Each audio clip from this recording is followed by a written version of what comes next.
The Shaw neighborhood is a historic district filled with churches, schools, and small businesses. Joining us from the Shaw Neighborhood Improvement Association is Communications Chair Emma Klues. Emma, thanks a lot for joining us today. Yeah, thank you for the opportunity. I tell you what, the Shaw neighborhood is so awesome. You know, Henry Shaw was such a dignitary in St. Louis, and I think he donated, 300, 400 acres of land, at least in the St. Louis area. And things like the Botanical Garden and Tower Grove Park are just two of those small things that he can be remembered from. And, could you talk a little bit about Mr. Shaw?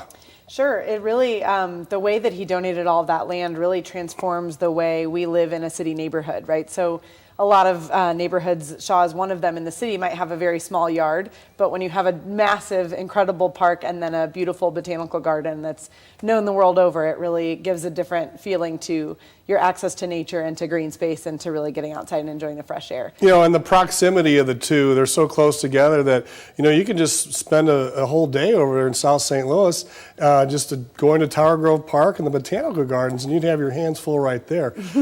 Some of the features I really love about the Botanical Gardens, they have like the hedge maze. Is that still there? Mm-hmm. And the Japanese garden. And, can you maybe talk about some of the great places you can visit inside of the Botanical Gardens? Sure. It's a great amenity, certainly walkable for us residents of the Shaw neighborhood, which is excellent. There's Climatron, has the indoor sort of more of the rainforest feel. There are buildings where there's educational programs and spaces for kids to explore. They have the Whitaker concert series every Wednesday night during the summer, so we have free music either outside on our porch or walking over to actually enjoy the beautiful garden while listening. They have a variety of programs and events throughout the year, but just always something new to explore.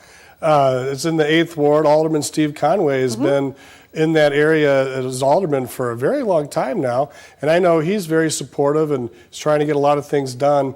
I remember doing a tour of that neighborhood with Alderman Conway probably 8 or 9 years ago. Yeah. And they were taking whole neighborhoods of houses that were vacant and run down and transforming them, gutting them all out.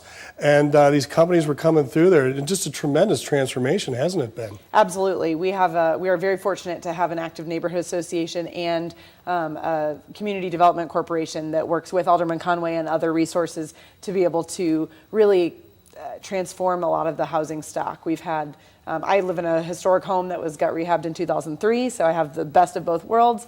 And then we also have new developments happening all the time with both retail and residential.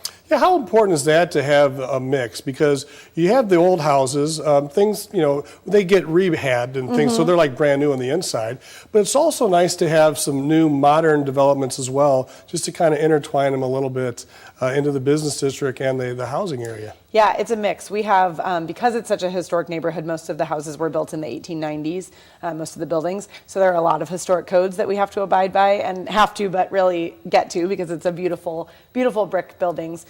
So we are able to kind of mix that modern and historic while preserving all of the historic integrity of the buildings. And there's some tremendous businesses there as well. Would you like to maybe name some of the longtime businesses that are really help fuel the neighborhood? Sure, we have quite a variety. Right near myself, my home is the Thurman Grill. It's a local restaurant and bar, and they have live music and things like that. They're actually undergoing a renovation right now.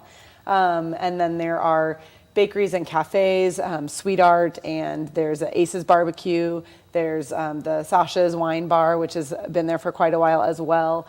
Not to mention some of the other smaller, there are barbershops and salons and coffee shops and all kinds of different things throughout the neighborhood. Just so much to do there, right? Yeah, absolutely. Excellent.